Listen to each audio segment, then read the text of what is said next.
जे भी बोलियो के मारब पाका रे दिने में चली गोली बंदूक काटा रे जे भी बोलियो के मारब पाका रे मोचो पटाव रखिले हरदम रोहिले अपने मान में शेर के नाम से जानल जाला होई बसवन खानदान से शेर के नाम से जानल जाला होई हम सादा खानदान से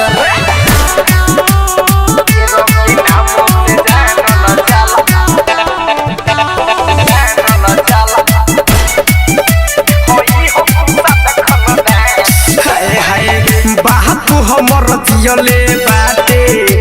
उहो रे सान से जे भी ओ के बीचों में आइल गोइल बेटा जहान से बाप हमर दियले बाटे उहो रे सान से जे भी ओ के बीचों में आइल गोइल बेटा जहान से ओही जो से हम बिलोंग करिले नहीं पहचान से शेर के नाम से जानल जाला होई बसवन खानदान से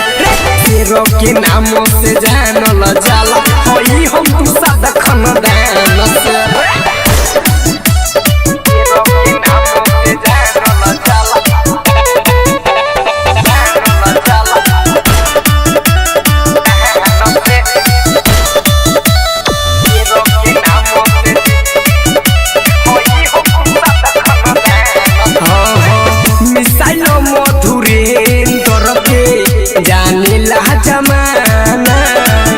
नाम सुन के थर थर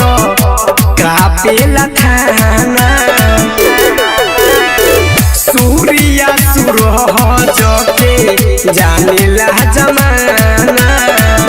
नाम सुन के थर थर कापेला थाना इहे तोहे समझावत बानी सुनो ले अपना कान से शेर के नाम से जानल जाला होई बसवन खानदान से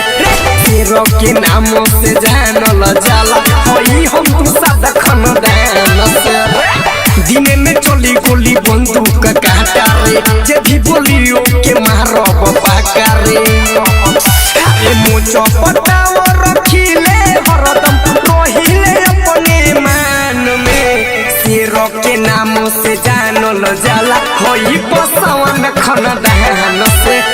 शेर के नाम से जानल जाला होई हम सादा खानदान से। Mahakal recording studio Ludhiana.